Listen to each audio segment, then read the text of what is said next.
En primer lugar, muchas gracias por la invitación y muchas gracias por esas generosas palabras, Gabriel. Este, yo quisiera comenzar por el mismo concepto de interculturalidad, o sea, empezar por ahí. Yo creo que el concepto de interculturalidad deberíamos como definirlo. Interculturalidad crítica es como una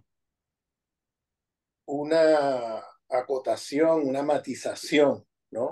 Eh, yo creo que hay que hablar de cómo la interculturalidad ha sido apropiada en diferentes lugares de América Latina, incluyendo México, donde en muchos lugares se entiende por interculturalidad multiculturalismo liberal. Bien, entonces yo quisiera hacer una primera distinción. O sea, el multiculturalismo liberal no es lo mismo que la interculturalidad crítica.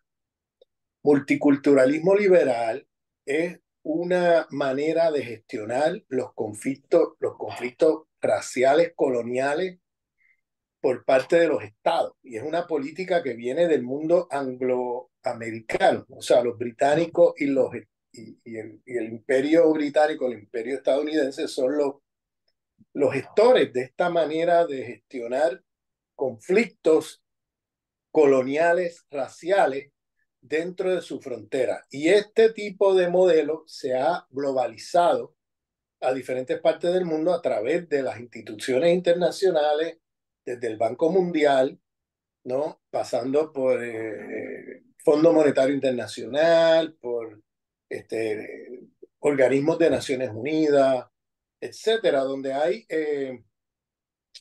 una visión de multicultural liberal, que significa lo siguiente: el multiculturalismo liberal hace un reconocimiento superficial de las identidades de los pueblos.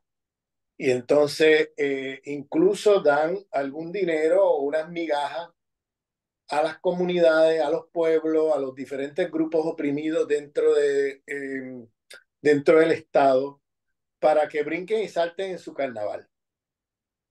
Pero el límite es que ese dinero está condicionado y ese reconocimiento superficial identitario está condicionado a no cuestionar quién manda. Es decir, a no cuestionar la supremacía blanca. ¿A qué me refiero con esto? Bueno, me refiero a las jerarquías de dominación raciales de las cuales los estados están imbricados. Todos los estados en América Latina, en Norteamérica, están imbricados con jerarquías raciales. No hay manera de hablar de un estado en América Latina sin entender que ese estado tiene una historia de dominación racial colonial en los países. Entonces, en Estados Unidos en particular, se gestiona este multiculturalismo liberal, es una respuesta a el desafío que conllevó el movimiento de derechos civiles de los Estados Unidos a la supremacía blanca, pero la versión de la supremacía blanca que es la versión de apartheid abierto, ¿no? De las políticas de apartheid abiertas, que duraron hasta el año 64, cuando se hizo la enmienda constitucional en los Estados Unidos y se modificó la constitución, porque hasta el año 64 en la constitución estadounidense era legal, era legal discriminar racialmente contra poblaciones no blancas. Y eso fue así desde la fundación de Estados Unidos en 1776 hasta 1964, 188 años donde la discriminación racial es legal, es reconocida como algo legal. No fue hasta el movimiento de derechos civiles, que la figura más emblemática es Martin Luther King, pero no es el único. Hay muchos otros líderes del movimiento de derechos civiles en las poblaciones, no solamente las poblaciones negras, sino latinas en los Estados Unidos. César Chávez, por ejemplo, o otros líderes como de los poblaciones asiáticas en Estados Unidos, poblaciones indígenas estadounidenses. Eh, donde cada una de estas comunidades tienen todavía presos. Hay todavía presos vivos en las cárceles de esas luchas en los años 60, 70 de derechos civiles, porque esa lucha no terminó con la enmienda constitucional. La enmienda constitucional fue fundamental en el 64 de tener modificar la constitución americana y eliminar las cláusulas que permitían la discriminación racial contra poblaciones no blancas. Entonces, a partir de ese desafío de los movimientos, porque luego los movimientos continuaron desafiando, porque eso se aprobó en la ley, pero no se implementó en la práctica, sino que hubo toda una lucha para desmantelar el sistema de apartheid. Entonces, ¿qué pasó?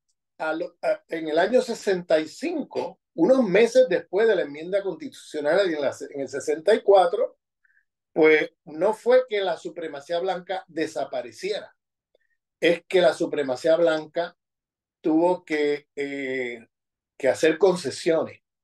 Y entonces lo que hicieron fue modificar el discurso, modificar las políticas, y pasaron de un sistema de apartheid a un sistema de neo-apartheid, de nuevas formas de apartheid. Pasaron de un sistema racista con una matriz biologista a un sistema racista con una matriz culturalista. Pasaron del racismo biológico al racismo cultural.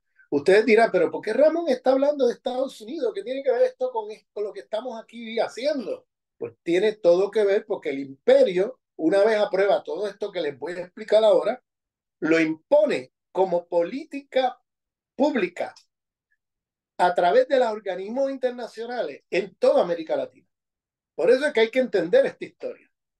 Bien, entonces me estoy metiendo por ahí porque lamentablemente es así. América Latina está subordinada a unas estructuras de dominación imperialista, de las cuales, y voy a hablar de eso un poquito más adelante, de las cuales lamentablemente hay toda una rama del pensamiento decolonial, interculturalidad crítica y todo eso que lo han obviado completamente el sistema imperialista mundial. Entonces, incurren entonces en problemas muy serios como por ejemplo las elecciones de Ecuador, apoyaron candidato de la CIA, el señor Yacu, que apareció allí con un rostro indígena, siendo un mestizo, pero se vendió como indígena, con dinero de las ONG imperiales, o sea, que subsidia la CIA, subsidia el imperio, dinero de fundaciones y ONG, con dinero que él recibe como ONG, porque él tenía su ONG, y monta una candidatura que permitió dividir el voto de la izquierda y que ganara el banquero blanco criollo Lazo, que cuando en la campaña electoral estaba en curso en el 2019, salimos muchos públicamente a denunciar eso, pero los decoloniales, que yo le llamo decoloniales coloniales, que se olvidan de que existe el imperio y de que existen estrategias imperiales, pues se fueron de cabeza con Yacu en una campaña donde Lazo decía que su héroe, su modelo, es Álvaro Uribe Vélez. Y lo repitió ad nauseam en la campaña. Lo primero que hizo cuando ganó fue ir a visitar Colombia y visitar a Uribe. Miren dónde está Ecuador hoy. Han uribizado a Ecuador. Lo han uribizado. Han hecho, o sea, de Ecuador un lugar de violencia paramilitar, de narcotráfico, bueno, las matanzas, las muertes. Es una cosa que no existía en Ecuador. O si existiera, una cosa muy secundaria o que no tenía un impacto social. Eran más cosas controlables, ¿no? Esto está fuera de control. Se convirtió en lo que prometió Lazo. En uribizaron Ecuador. Es uno de los lugares más violentos de América Latina hoy. O sea, estoy mencionando estos ejemplos para que ustedes vean cómo el multiculturalismo liberal es usado por el imperio de manera perversa. Ahí sacaron el rostro de un indígena que lo financiaron ad nauseam, ¿no? Lo financiaron a todo lo que pudieron a ese señor para llevarse el voto de la izquierda, dividir a la izquierda y que este señor ganara. De hecho, en la segunda vuelta, que era el correísta contra Lazo, este señor, Yacu, salió públicamente a decir que cada cual vote como quiera. O sea, ni siquiera llamó la atención, cuidado con este señor. O sea, vamos, yo tengo críticas al correísmo, no nos confundamos, vamos, yo tengo críticas, pero hay contextos donde tú no puedes hacer del correísmo el enemigo principal cuando tú tienes una cartografía del poder global imperial. O sea, nosotros quizás en otro contexto donde no existe imperialismo, pues quizás podríamos hacer del enemigo principal el correísmo, teniendo un mejor candidato, ¿no? Contra el correísmo. Pero, pero en un contexto imperial, donde el imperio te está financiando un agente de la CIA para dividir el voto de la izquierda y te tiene allí sentado en el banco de la presidencia esperando que la división de la izquierda para ganar la elección, un señor como el banquero blanco criollo Lazo, que está prometiendo que su héroe es Uribe, o sea, vamos, o sea, es que no podemos ser ingenuos.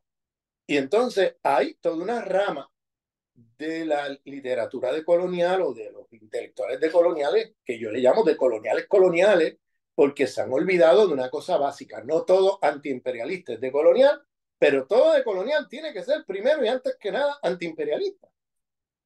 Y se olvidaron de eso. Bueno, ya ni te cuento los documentos que han hecho con Venezuela, que aparecen justo en momentos clave en medio de un golpe de Estado como el de Guaidó en enero del 2019, aparecen allí con documentos repitiendo las tesis del imperio sobre Venezuela, que Venezuela es el país, un país autoritario, dictadura, no sé qué, cuando es el país que más elecciones democráticas ha tenido en el mundo, no solo en América Latina, en el mundo. Desde el año 99, que entró el chavismo hasta hoy, han tenido cerca de 30 elecciones democráticas, han perdido dos el chavismo, han reconocido la derrota de las dos que han perdido, pero el juego democrático está allí vivo y presente. Y no solamente eso, tienen democracia participativa directa, cosa que no tiene ningún país en América Latina y en el mundo creo que tampoco, que es el poder comunal o la democracia comunitaria,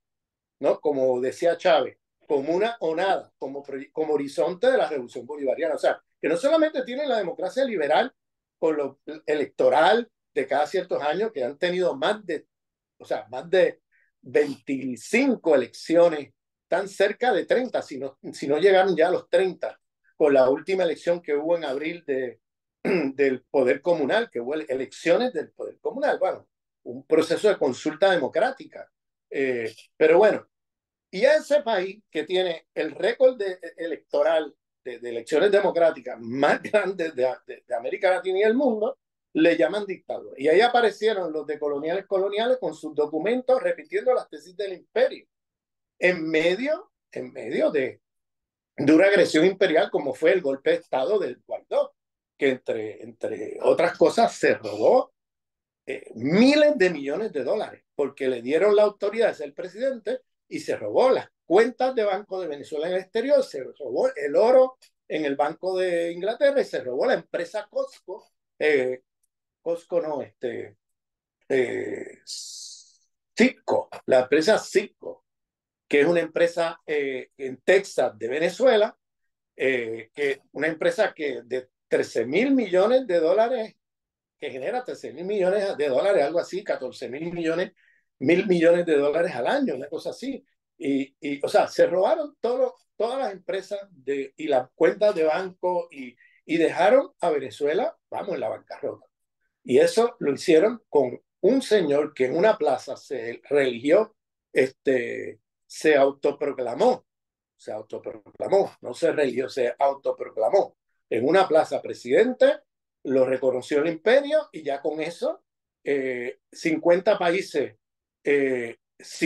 lo reconocieron, eh, entre ellos la Unión Europea entera. Entonces imagínense las cuentas de banco en todos esos países que tenía Venezuela, se robaron el dinero, se robaron cálculo, todavía se está haciendo cálculo de cuántos miles de millones se robaron, pero está arriba de 100.000 millones de dólares de la cantidad que se han robado. Entonces, a través de este señor. Y ahí están los de coloniales. Coloniales, no solamente que en el medio del golpe de Estado de Guaidó, no solamente que hicieron documentos atacando al gobierno bolivariano con las tesis imperiales, sino que además se reunieron con Guaidó legitimándolo, y hay una foto de ellos ahí sentados con Guaidó en enero del 2019, justo en el momento que este señor se autoproclama presidente, y luego, cuando salen de la reunión, van a una conferencia de prensa, la prensa los está esperando afuera, porque se reunieron en la oficina de en la Asamblea Nacional de Guaidó, porque él era simplemente un representante de la Asamblea Nacional electo por una región de Venezuela, no es electo presidencialmente ni nada de eso. Entonces, y salen a la conferencia de prensa a decir que Guaidó es, desde el punto de vista de la democracia, mucho más legítimo democráticamente que Nicolás Maduro. O sea, una cosa increíble. Entonces, 10 meses después, son los mismos que en medio del golpe de Estado contra Evo Morales aparecen allí atacando a Evo Morales con los fake news que inventó la CIA y fundaciones que la CIA financia, diciendo cosas como que él es el responsable de las Amazonas, que ustedes se recuerdan. Las Amazonas, hubo un fuego en las Amazonas enorme que fue producto de las políticas de Bolsonaro, pero se le achacaron a Evo Morales en medio de la campaña electoral. Aparecieron allí en medio del golpe de Estado en ONG feminista diciendo que es que él es machista. Aparecieron allí toda una serie de relatos inventados por el imperio, financiados por el imperio, para decir que esto fue una rebelión popular y no un golpe de Estado. Y habían un montón de intelectuales de estos, de los de coloniales, se fueron de cabeza con esa tesis, a pesar de que vimos, y yo creo que ya está que te he demostrado, que era un golpe de Estado organizado desde la Embajada de Washington y que era un golpe de Estado junto a la oligarquía blanca criolla de Bolivia, que hicieron inmediatamente de enemigo principal a los indígenas de Bolivia. Hubo matanzas tras matanzas de la gente de los pueblos indígenas en Bolivia durante la dictadura de ese año, ¿no? Producto de este golpe de Estado contra Evo Morales. Eso fue una matanza tras matanza, que llegaron al Palacio Presidencial con la Biblia en una mano y con la escopeta en la otra mano. Y en el Palacio Presidencial, si se recuerdan, hicieron un rito porque decían que las tradiciones de los pueblos originarios eran satánicas. O sea, parecía como si estuviéramos en 1492, lo que ocurrió allí. Y todavía tenemos de coloniales sacando allí, en medio de esa situación, diciendo que no, que esto es una rebelión popular, o sea, blanqueando el golpe de Estado. Y hasta ahora no he escuchado a ninguno hacerse una autocrítica, a ninguno. Ninguno, o sea, ninguno lo he escuchado decir nada. Y ahí hay intelectuales vamos, de mucho nombre, o sea, que cayeron de cabeza en estas cosas. Bueno, ¿por qué me voy por ahí? Porque tenemos que tener claro el tema o sea, este tema de lo multicultural es una invención imperial. Y tenemos que conocer esa historia porque el imperio existe y el imperio está todo el tiempo interviniendo en nuestros países para super explotar nuestros países y para dominarlos mejor. Entonces, el modelo, volviendo ahora acá, o sea, si nosotros hacemos análisis de colonial y nos olvidamos del imperio, vamos a terminar reproduciendo este tipo de confusiones y de problemas, porque vamos a terminar eh, apoyando, haciendo de enemigo principal candidatos que son precisamente los candidatos que el imperio no quiere. Entonces nosotros nos convertimos en armas útiles del imperio a nombre de lo de colonial para ir tras la cabeza de los candidatos y gobiernos antiimperialistas. Entonces, llamo la atención porque esto es un problema serio de fondo de la. Ya no podemos hablar de lo de colonial como hablábamos hace 15, 20 años, porque tenemos, por un lado, los de coloniales que hablan de la multiplicidad de opresiones el sistema civilizatorio para aterrizar en el sistema imperialista, obviando el imperialismo. Y entonces terminan con políticas coloniales en los diferentes lugares al lado del imperio contra los pueblos y contra los gobiernos progresistas o gobiernos antiimperialistas.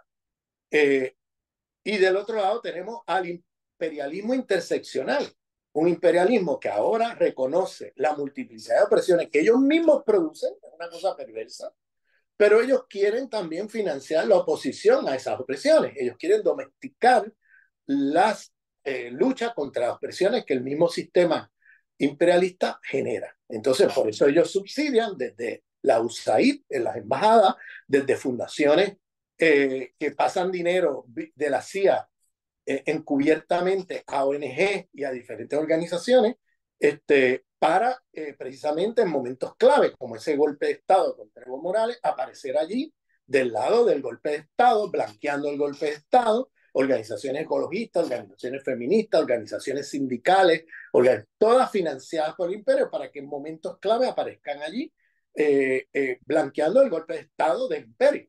Entonces, con un rostro progresista, ¿no? Entonces, tenemos ante esos desafíos de los decoloniales coloniales y el imperialismo interseccional, que ahora financia, si tú eres feminista, te financia, si eres ecologista, te financia, si eres sindicalista y promueves incluso luchas obreras, te financia, siempre y cuando no seas antiimperialista, siempre y cuando esas luchas se mantengan fragmentadas, siempre y cuando esos grupos sirvan para dividir y no para unir a los pueblos contra el imperio y las oligarquías que les sirven en nuestro país. Entonces, tenemos ahí un desafío. Por eso yo en mi último libro de ACAL, de la sociología descolonizadora al nuevo antiimperialismo decolonial, yo intento precisamente poner al día la teoría decolonial a partir de estos desafíos, porque ya no podemos seguir repitiendo la teoría decolonial, ni siquiera el lenguaje, ni los conceptos, ni las categorías que usábamos hace 15 años hoy, porque ya esas categorías se han hecho obsoletas en la medida en que el imperio y los coloniales las han convertido en otra cosa. Entonces, tenemos que tener un marco categorial, como diría Hinkelhammer, que sirva para poder tener una teoría decolonial que no sea absorbida ni por el imperio ni por los decoloniales coloniales. Entonces, hago esa deriva, hice esa deriva para un poco situarnos en los desafíos y por qué ahora me voy a meter en la historia de esto. O sea, lo interrumpí por un momento, pero vuelvo allí. La historia del multiculturalismo, de dónde sale. Entonces, el imperio, como dije hace un rato, tiene el desafío de que ya no puede seguir discriminando después de la ley, de la enmienda constitucional en el 64 a la Constitución americana, ya no pueden seguir discriminando con las poblaciones colonizadas, racializadas en sus territorios, de la misma manera que antes. ¿Por qué? Porque ya no es legal, o sea, se ilegalizó la discriminación, el discurso biologista de la discriminación racial. O sea, es decir, que yo no le di empleo a, a esta población porque esa población tiene un nivel de coeficiencia de inteligencia eh, menor que esta otra población. O sea, usar ese tipo de argumentos biologicistas, racistas biológicos, para justificar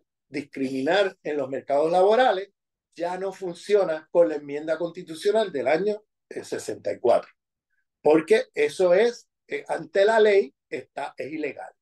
Bien, entonces, ¿qué hicieron? No fue que el racismo desapareció, no fue que la supremacía blanca desapareciera, es que, para usar un lenguaje de hoy, es que eh, eh, hicieron un reajuste o reinstalaron un nuevo programa de dominación. Es decir, en la computadora, ¿no? En el lenguaje de las computadoras, cuando tú borras un programa, y lo que hace es que pones un nuevo programa, ¿no?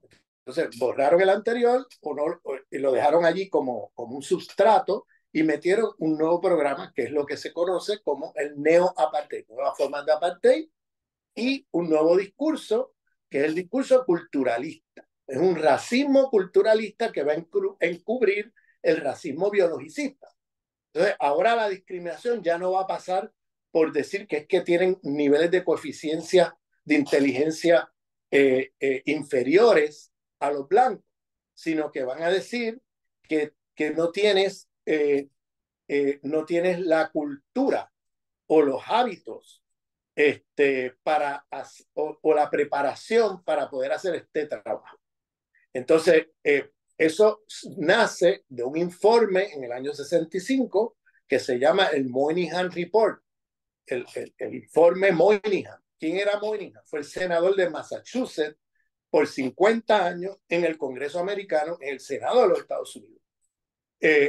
Y este señor era un profesor de Harvard y él hizo un reporte, un informe en el año 65 que fue muy importante, por si no lo conocen. Ese informe era sobre más bien por qué los negros tienen niveles de pobreza más bajos que los blancos. Ese era el informe, no me acuerdo ahora el título del informe, pero el informe ese era lo que intentaba responder. Ese se conoce como el Moynihan Report, o sea, el informe Moynihan.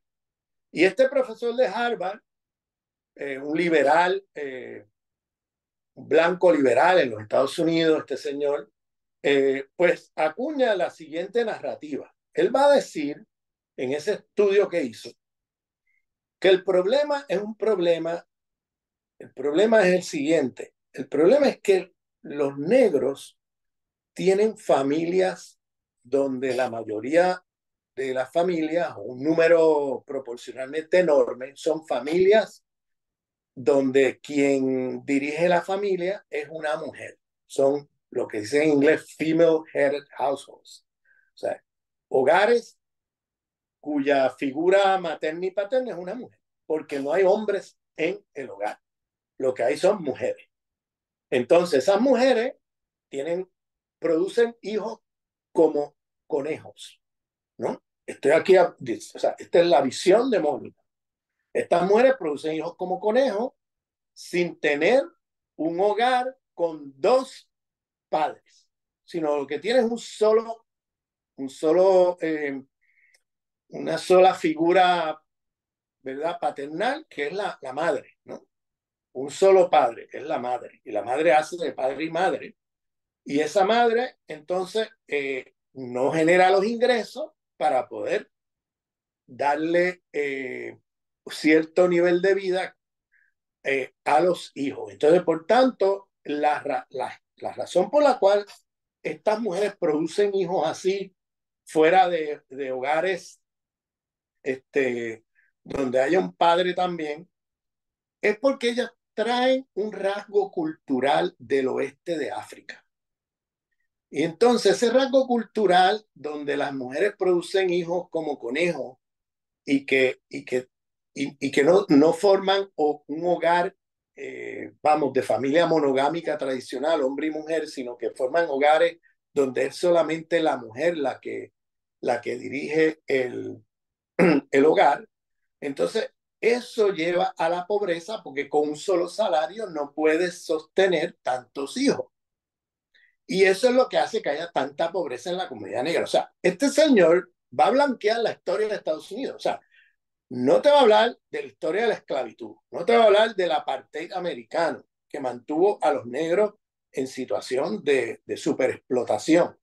No te va a hablar de cómo todo el proceso de segregación racial en los mercados laborales, en las ciudades, en las comunidades. O sea, no te va a hablar de nada de eso. No va a hablar de las estructuras de dominación y superexplotación que han sufrido los negros americanos en Estados Unidos, sino que te va a hablar de un problema cultural que arrastran los negros desde el oeste de África. No te va a hablar de la esclavitud, no te va a hablar por ejemplo, o sea, va a obviar todos los aspectos estructurales y va a reducir el problema a un problema culturalista.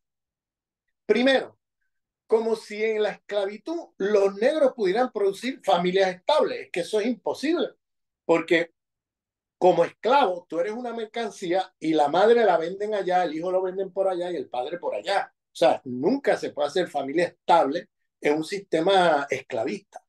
Y estuvieron por 3 siglos como esclavos en los Estados Unidos. Luego tenemos el sistema de apartheid, que también es un sistema de segregación racial, de empobrecimiento masivo de poblaciones, etcétera, superexplotación, que no generó familias estables. Entonces, ese aspecto estructural por el cual tiene una situación donde la proporción de hogares donde está liderado por mujeres solas, ¿no? Y donde no aparece una figura paterna que esté contribuyendo con ingresos al hogar. O sea, todo esto es como responsabilizando a las mujeres negras de su propia pobreza. Es blaming the victim, o sea, eh, acusar a las mismas víctimas de su situación y blanquear el sistema de dominación racial de los Estados Unidos. Entonces ahí empieza un discurso culturalista. Dejan atrás el discurso biologista, porque ya es ilegal usar eso, siguen pensando en sus conversaciones privadas desde el punto de vista de que los negros son poblaciones inferiores biológicamente, pero ya no lo pueden decir públicamente y entonces queda encubierto con un nuevo lenguaje que es el culturalismo, o sea, un racismo culturalista, donde ahora van a acudir a hablar de rasgos culturales para decir por qué estas poblaciones están siendo discriminadas. Hay libros que fueron clásicos de eso, está el informe Moynihan. En la antropología tenemos la cultura de la pobreza. Tenemos Oscar Lewis, que hizo trabajos con México y con puertorriqueños. Entonces, si ustedes fijan, Oscar Lewis es uno de los epígonos de la cultura de la pobreza, que es una especie de discurso racista cultural, donde le va a atribuir a la pobreza a la cultura de las poblaciones mexicanas, las poblaciones puertorriqueñas, que los tomó de objetos de estudio en sus trabajos, y ese racismo culturalista que la antropología a través de Oscar Luis y otra gente pues enfatizaron, y a través de las teorías de modernización también en la sociología y la antropología pues se usó mucho para poder no hablar de las estructuras de dominación y explotación, sino para hablar de que el problema de las víctimas de una situación de pobreza o de exclusión o lo que sea, pues son ellos mismos. Entonces, ese discurso culturalista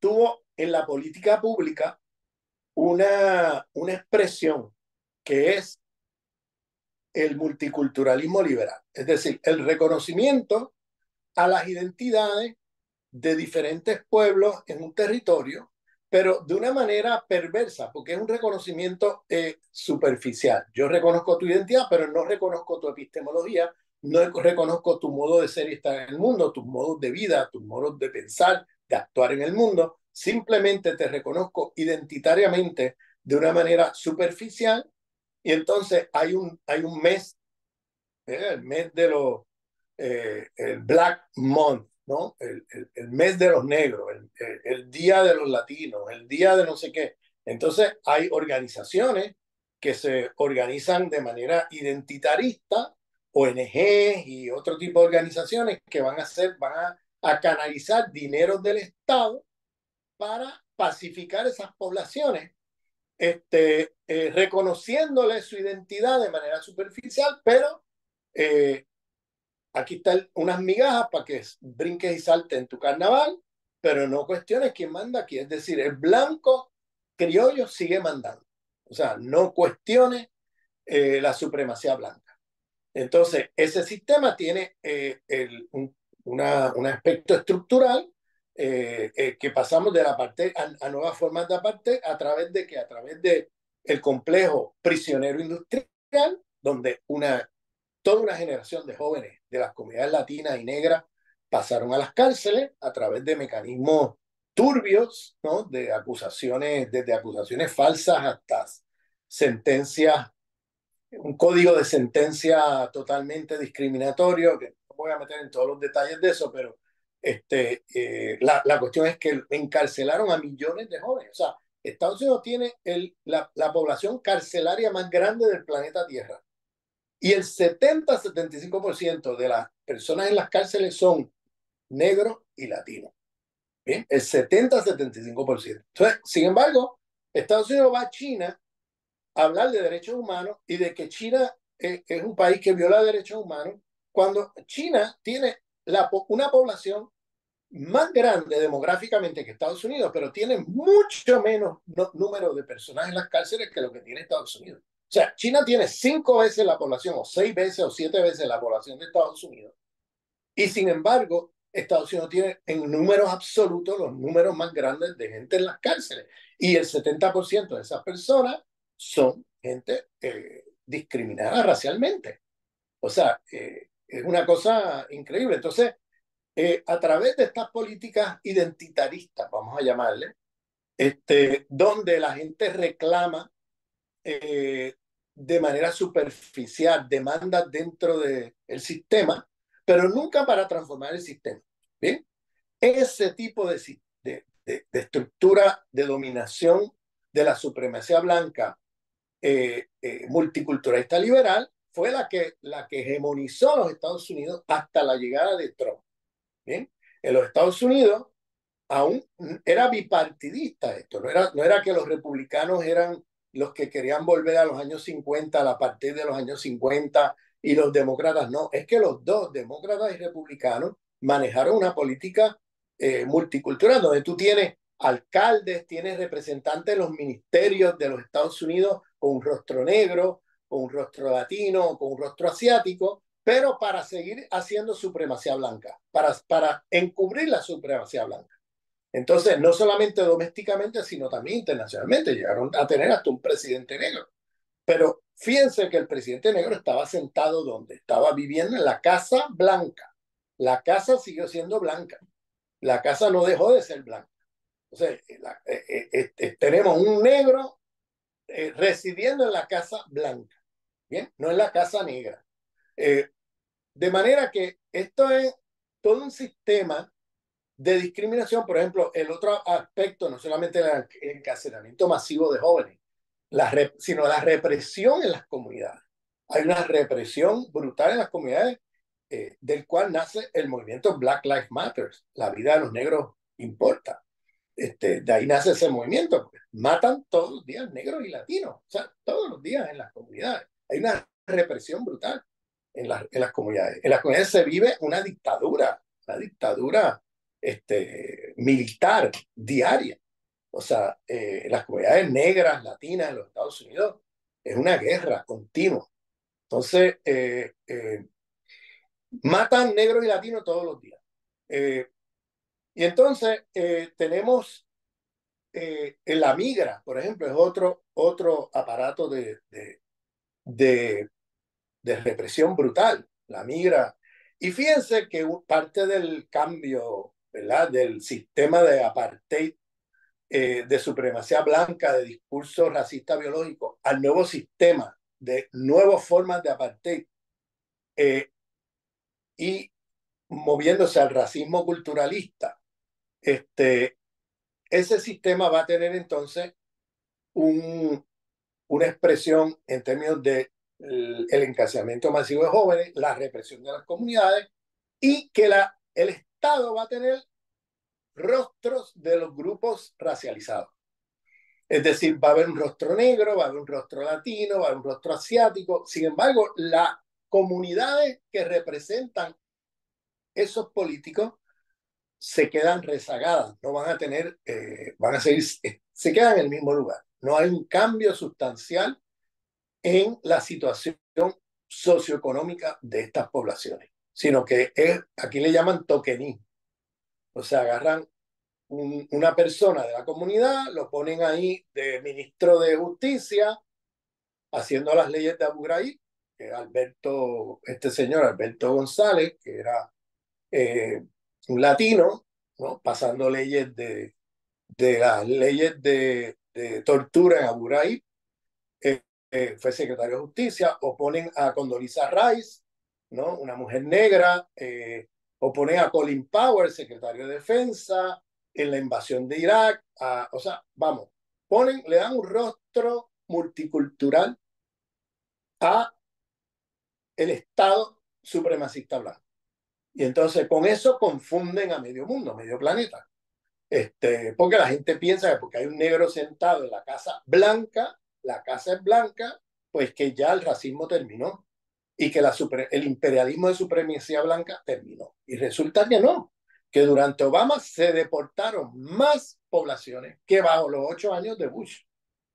Que bajo Obama tenemos que se formó el movimiento Black Lives Matter porque la matanza de negros y de latinos se continuó después de los años Bush. O sea, continuó y se intensificó. Entonces, tenemos que en el exterior, la administración Obama empezó a hacer con los drones matanzas de personas y de gente en la guerra contra el terrorismo. Y mataron un montón de población civil a través del mundo, que a través de Obama se hizo la guerra de Siria y se hizo, bueno, es larga la historia. O sea, es supremacía blanca con un rostro multicultural. Y entonces van a tener una mujer blanca por allí, como Hillary Clinton, ¿no? Y van a tener secretarios de los ministerios con rostros multiculturales, ¿no? Entonces, esto es parte del paquete que crea la confusión, pero a través de los organismos internacionales imponen este sistema al mundo, sobre todo a América Latina. América Latina es uno de esos lugares que más impacto tuvo estas políticas multiculturales, donde se hacen unos reconocimientos superficiales a las identidades sin cambiar sustancialmente las estructuras de dominación y explotación, sino sin cambios en ese aspecto. Entonces, eh, por tanto, hay un interculturalismo en América Latina que cuando tú lo examinas con detenimiento, el contenido es el multiculturalismo liberal, y que se monta mucho en América Latina a través de ONGs, a través de políticas de Estado, a través de políticas incluso de cambios constitucionales. Por ejemplo, en Colombia, la constitución del 91 es una constitución multiculturalista, y que tiene elementos progresistas, elementos positivos frente a lo que había antes, pero no deja de ser una constitución multiculturalista liberal en el sentido que estamos criticando aquí, donde en el fondo las comunidades después de esa constitución, las masacres han sido pero enormes, enormes en Colombia, desde la constitución del 91.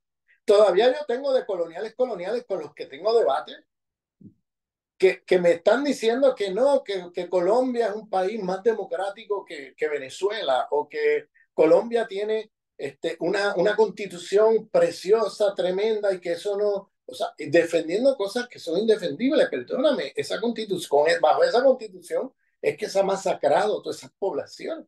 O sea, no puedes obviar la realidad de la dominación imperial oligárquica en nuestros países, y cómo el multiculturalismo ha servido para encubrir y ocultar las verdaderas relaciones de dominación en nuestros países. Nuestros países están dominados y hegemonizados por blancos criollos.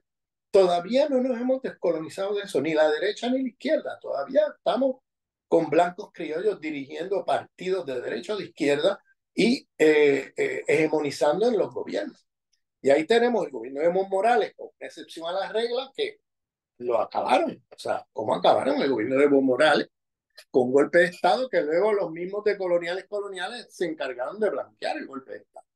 Entonces, en la primera, ¿verdad? La primera precaución que yo tendría es qué entendemos por interculturalidad crítica, ¿no? Si es el multiculturalismo liberal o si es otra cosa.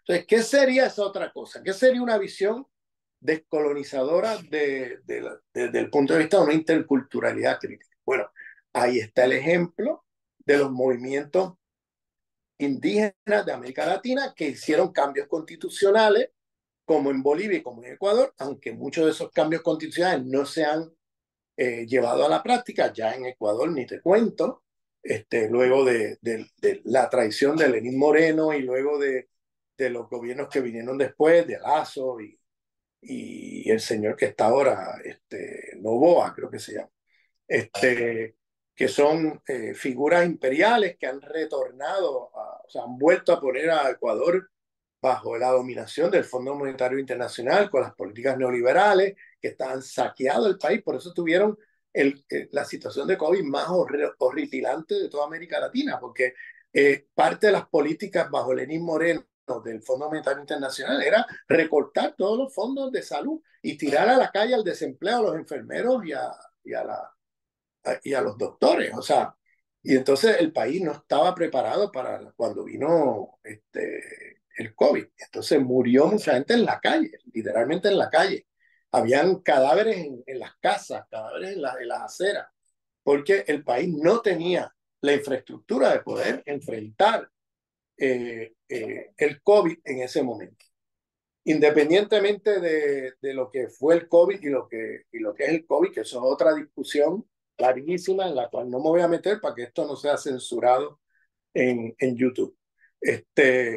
Porque me ha pasado que me he puesto a hablar de esto, de lo que ha sido el COVID y todo lo último que ya conocemos del COVID, y han censurado los programas en YouTube. Entonces, pues mejor, para que esto no quede censurado, no voy a hablar de eso en este momento, simplemente llamar la atención de cómo los países que no tuvieron eh, la preparación por políticas neoliberales fueron los peores, los que tuvieron la peor situación y los que tuvieron el mayor número de muertes y de desastres, ¿no? Y por eso Estados Unidos eh, tuvo el mayor número de muertes en el mundo. O sea, más que en China, que China tiene una población mucho mayor que Estados Unidos, a pesar de que eso empezó por China. Pero cómo los chinos lograron controlar eso y Estados Unidos nunca tuvo manera de controlar eso porque no tiene salud pública. Estados Unidos es un país con salud privada.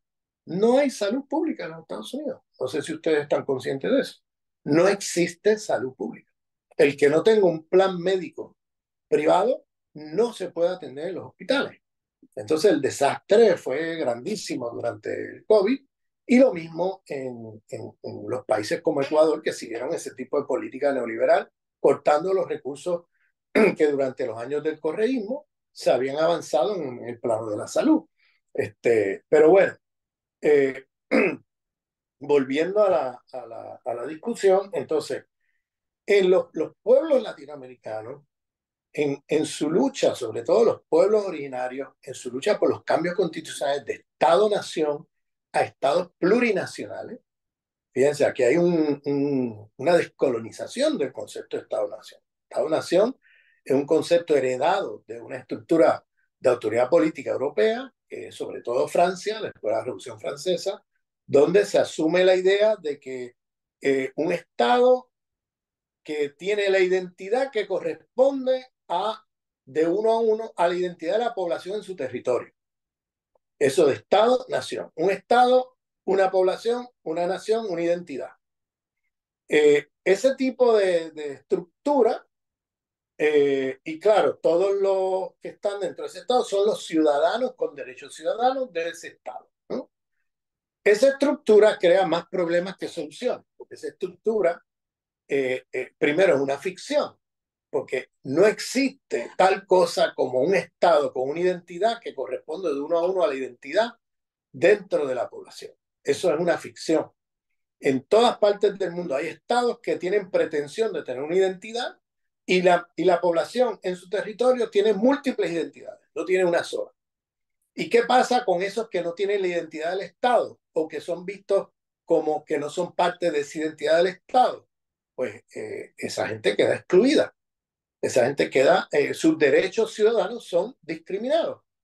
Entonces, es una estructura por excelencia de discriminación sobre todo racial, en los países, el Estado-Nación. Entonces, ¿qué hacen los pueblos originarios en Ecuador, en Bolivia, en los cambios constitucionales? Llamar la atención a ese problema y moverse hacia estructuras de estados plurinacionales. El reconocimiento de que somos múltiples naciones coexistiendo dentro de un estado y que esas múltiples naciones tienen derechos que no son reconocidos porque la estructura del Estado-Nación está discriminando contra aquellos cuya identidad no corresponde con la identidad hegemónica de ese Estado.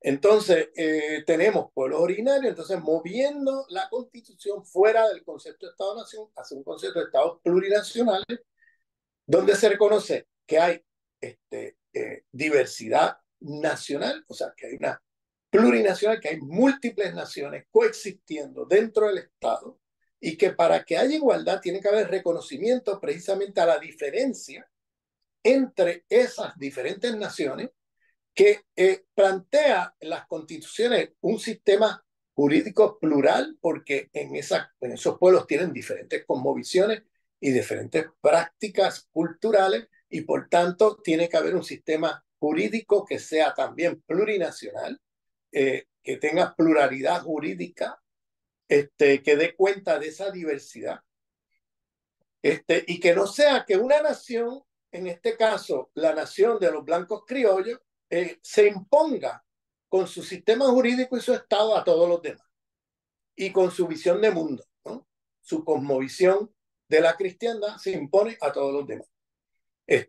Y por tanto, el concepto ya de interculturalidad crítica es un reconocimiento a precisamente esa diversidad, y ahí viene la interculturalidad crítica, lo que plantea entonces cómo podemos vivir juntos dentro de este Estado. O sea, cómo podemos hacer diálogos interculturales, interepistémicos, que nos permita coexistir dentro de este Estado, múltiples naciones. O sea, una cosa es reconocer las diferentes naciones con sus diferentes concepciones, diferentes lenguas, diferentes culturas, diferentes cosmovisiones y su sistema jurídico.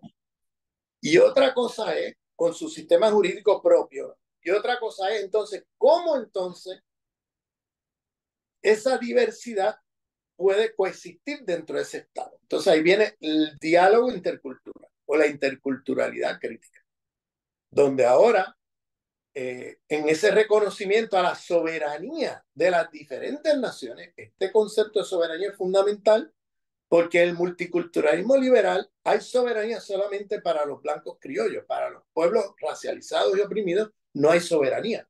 No hay un reconocimiento de la soberanía, un conocimiento superficial de identidad, pero no a la soberanía de ese pueblo. Los cambios plurinacionales que hacen los pueblos en las constituciones de Ecuador y Bolivia es precisamente, comienza por el reconocimiento de la soberanía de cada una de estas naciones, de estos pueblos. Y desde ahí entonces partimos a un proyecto de descolonización de esas sociedades. O sea, desde el reconocimiento de la soberanía de cada uno, el derecho de autodeterminación de cada pueblo que decide estar ahí y coexistir con estos otros pueblos, pero dentro del sistema ahí viene el diálogo intercultural para producir entonces elementos comunes que permita a ese Estado plurinacional funcional de una manera que respete la soberanía y la autodeterminación de cada pueblo, y que en ciertos puntos hayan elementos comunes desde el cual se pueda operar, ¿no? En términos de presupuesto, en presupuestos del Estado, pero también en términos de el aparato legislativo, el aparato ejecutivo, ¿no? Y el aparato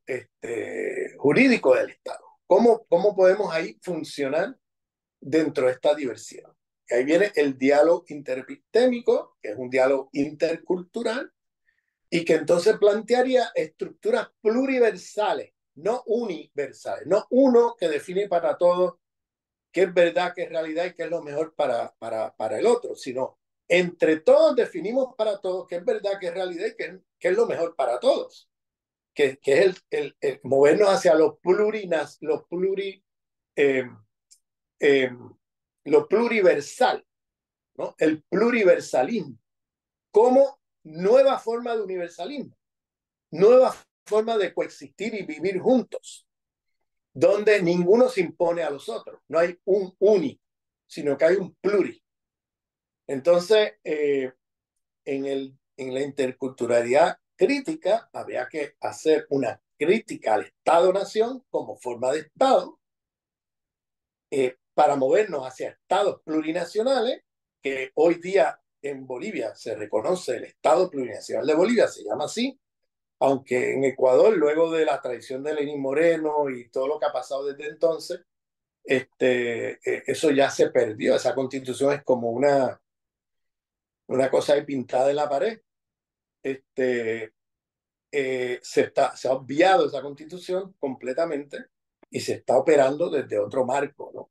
Y estoy seguro que vendrá alguna reforma constitucional en algún momento a echar a la basura todo lo que se logró en esa constitución, entre ellos los derechos de la naturaleza, que también en el concepto de comunidad de los pueblos, la naturaleza tiene derechos, porque la naturaleza es parte de la comunidad. Los seres vivos son todos parte de la comunidad y los ancestros también. Entonces, es un concepto de territorio y de espacialidad muy diferente al concepto occidental. Entonces, por eso se reconoce los derechos de la naturaleza. Son las únicas constituciones en el mundo donde se reconocen los derechos de la naturaleza, en la Constitución de Ecuador y la de Bolivia. Ambas impulsadas y promovidas por los movimientos indígenas de esos países. Entonces, y claro, tenemos que la interculturalidad tiene que tener una visión crítica del Estado-Nación, movernos hacia un Estado plurinacional. La interculturalidad tiene que reconocer la diversidad epistémica y desde ahí montar un diálogo interepistémico desde el cual poder tener pluriversos de sentido, ¿no? Y ahí viene el otro concepto clave, que es lo plurinacional. O sea, la interculturalidad por sí misma, si no lo acompañamos de estas otras críticas, ¿no? De estas otras categorías, ¿no? Un Estado plurinacional, un pluriverso de sentido, un diálogo interepistémico, eh, pues no, es fácilmente apropiado la interculturalidad o cooptado por los discursos multiculturales liberales. Entonces, por eso la interculturalidad crítica tiene que tener allí una, una articulación con un marco categorial, ¿no? Un marco categorial que permita tener una visión descolonizadora de lo que se ha estado haciendo toda la vida, ¿no? Entonces, de ese marco categorial eurocéntrico, ¿no? Que habría que criticar, superar institucionalmente y movernos hacia un marco categorial que sea descolonizador o descolonial. Entonces, claro, ¿qué pasa con todo esto en relación a nuestra región? Que el marco intercultural crítico, en el sentido que lo estoy definiendo, plantea un reconocimiento de la diversidad epistémica. Entonces, claro, para el imperio eso es una amenaza, porque si empezamos a redefinir la política, la economía, la educación, la pedagogía y todo desde el marco de las epistemologías que han sido inferiorizadas por la epistemología occidental, entonces va a haber un cambio fundamental en los modos de ser y estar en el mundo y en la política pública, cosa que al imperio no le conviene. Por eso es que el imperio impone a través de organizaciones internacionales, la UNESCO, por ejemplo, en la educación, es un ejemplo de eso, la Organización Mundial de la Salud, y organizaciones así que imponen políticas a los estados para tratar de garantizar que esos giros decoloniales no ocurran, para que algo tan radical como la interculturalidad se transforme en multiculturalismo liberal usando la misma palabra.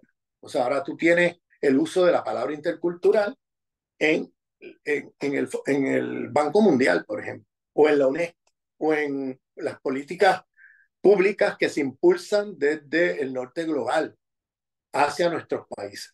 Entonces, bueno, esa sería, ¿verdad?, mi intervención sobre este tema. Y bueno, paro aquí y lo abro a discusión.